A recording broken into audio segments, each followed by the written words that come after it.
This is Jenna Burt, host of the Confessions of a Military Spouse podcast. Thanks for listening to the following broadcast on Public House Media.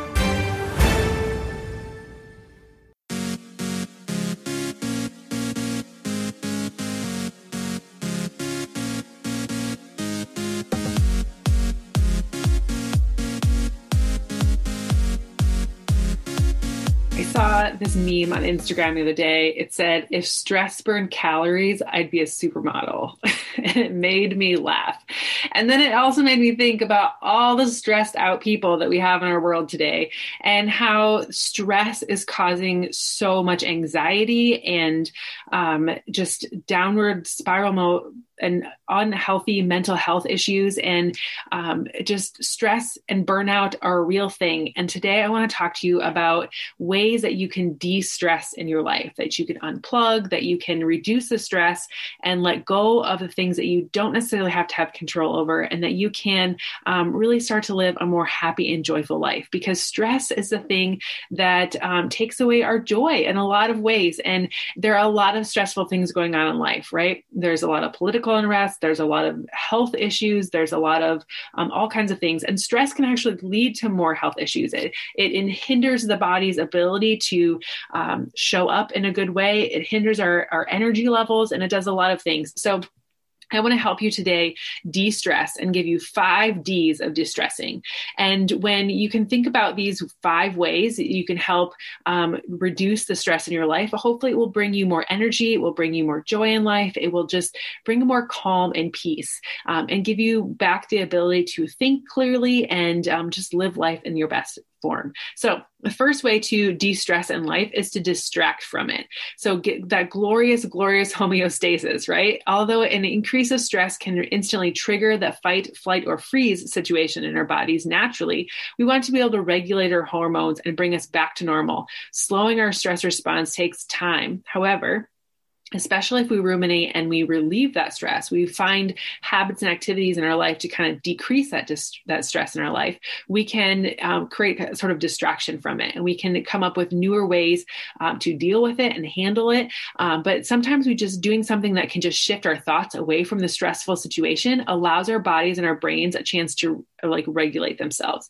It gives ourselves and our families or the people around us time to wind down from stress through these distractions, and like going for a walk or an exercise video or having a conversation or just whatever it might be, doing something that releases positive endorphins in your body helps our bodies regulate the cortisol, our main stress hormone, and doing something that brings you joy in life can help you just relax and rest. So, doing things like listening to music, doing some yoga, maybe it's talking to someone that you know, listening to something positive, a funny favorite comedian, or to just that jam out music. Distract yourself from the stress so your body has the opportunity to regulate the hormones and get yourself to a place where you can think about it clearly and not react to a situation. The second D I have for you is to deal with it.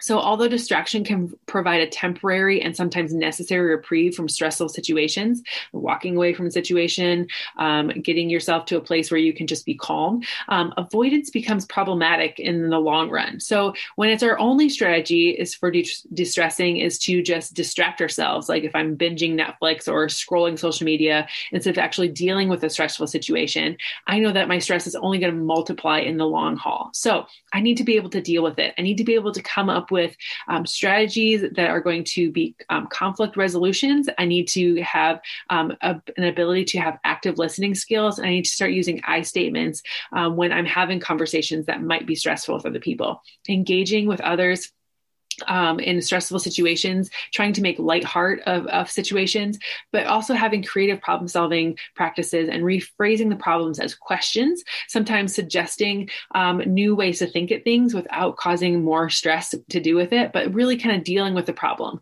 We can't always completely distract from the situation. We have to work through it as well. So distraction helps us get to a point where we can think clearly, but then when we get to that think clearly point, we have to go back and deal with the situation and come up with a solution, or at least a best case scenario, so that we don't have that stress continuing to loom over us. The third D I have for you is dispute your distortions. Yes, sometimes a stressful situation or a stressful experience is made worse through our own thought patterns. It may not be as bad as we make it out to be, but we can kind of create this worst case scenario in our head and just kind of ramp up the stress that's happening in our life, when really that may not be the case at all. So kind of if your brain is one of those things that always goes to the worst case scenario, or always worried about what other people think, or you're worried about how other people are going to respond, or did you do this right, or are they going to interpret that differently? Get rid of those dissertations. 90% of the things that we worry about, the things that we stress over, are not even true. So really take that time to kind of distract, to get yourself back to that calm state of mind, and to really think through what is reality and what are the made up things that are going on in my head. Coach yourself and your family and the people around you to recognize and reduce the bias of distorted thinking using one of these methods, okay? Review the evidence. Does the objective facts of the situation support your mental conclusions? Like, are the things actually happening that you're making up in your head? Question the usefulness. How are your thoughts guiding you into a positive action? Are you wallowing in your mistakes? Are you making things a molehill into a mountain? Think about those kinds of things. What do you have a new chance to try again tomorrow? The third one is to check the implications. Do your conclusions match the big picture? What you're happening in your world really going to be the thing that happens as you go forward? And then number 4 is consider the alternatives. What other factors lead to this adversity? What other things are going on in your world or in your mind that are stressing you out, that are making you feel like this one thing is the worst thing in the world? So coach yourself through these things, really think through these things, and share with these things with other kids as well. So when we think in a black and white thought process, or we let things permeate into us and we can change the circumstances in the future, or something is super pervasive, as like one bad event is going to generalize into our entire personality or entire ability to do something. We kind of really get these huge distortions of who we are and what's actually going on in life. But like, step back. What's really happening? What's the actual facts that are going on? And then the 5th thing I have for you is to discuss it, right? If you've ever talked through a seemingly implacable stressor with someone and found out that the weight has lifted, yeah, it's because you're creating an avenue, a place for you to seek guidance, that you're kind of releasing these things off of yourself. And kind of when you speak them out loud, they kind of lose their power over you. So writing or talking provides our bodies that time to return to that homeostasis. Organizing your feelings into words can create creative clarity and activate the logical part of our brains, right? And then talking with a supportive individual may give us a new perspective and ideas on how we can deal with these things. So if you have outlets in your life that, where you can create safe places in your life to talk about stress, give your family members, give a call to a friend, do something that's going to be able to help you really have that outlet and that connection. When I'm struggling with something, I've got a couple very dear friends that I can reach out to and just share my thoughts with. And they usually course correct me, right? Like, they know my heart. They know my intentions are good. They know where I want to go and what my goals are in life. And they can help direct me back to that through a conversation. And, the last one I have for you is develop frontal control. Or like visualizing your limbic system, the emotional, control sector of your brain, as kind of like a gas pedal. Think about it as like creating action to help you survive. If it means sudden bursts of anger or retreat, your frontal lobe is probably the thing that is like needs to be putting on the brake pedal. But if you are evaluating the situation in more rational actions, your brain's evolved into prioritizing that limbic system. We first hit the gas, although we can't stop stress responses from activating, we can strengthen our ability to slow them down through deep breathing, through mindful meditation, for calming our focus strategies, and like counting backwards from 10 even, the more we practice these things, the better we get at activating our brake pedal. And we don't go from 0 to 60 so quickly. And we don't have those reactionary things to situations that have happened. I know for myself, like, especially like with my kids, like if I'm already in a stress state and then they do one little minor thing, I tend to like blow up on them. And that's not fair to them or to me or to anybody around us, right? And then my husband's always like, just chill out, which doesn't help either. But when you can think about how you can control these mental things and really kind of get yourself into keeping yourself in that gas pedal and the brake pedal mindset, you're going to be able to protect yourself from all the stresses that are happening in your life. And you're going to be able to regulate your system and your body and keep a more level healed mindset and really being able to show up in the world where you can handle your stress and you can find healthier ways to deal with your stress, and you can really start to show up as a positive role model for the other people in your life as well.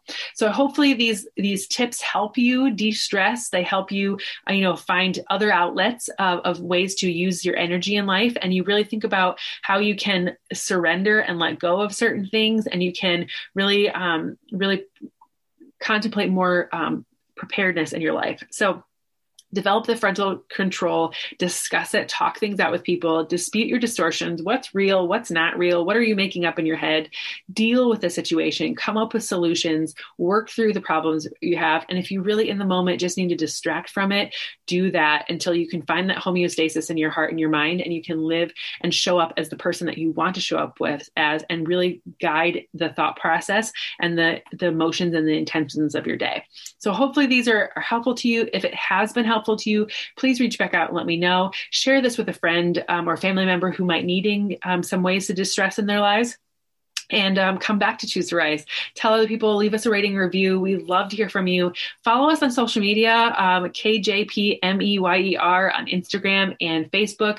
I love sharing what's working for me and how I'm working through life right now, especially as we're kind of ending, the first beginning section of 2021, how we're working through one year and into another, and how we're just really trying to show up as our best selves. So if you need someone to walk with you on that journey, I'm here for you. I want to work with you. I want to support you.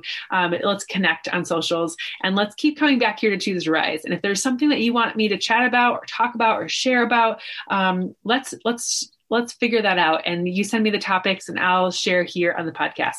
Thank you so much for joining me, and have a great day, everyone. And I will see you back here again next time.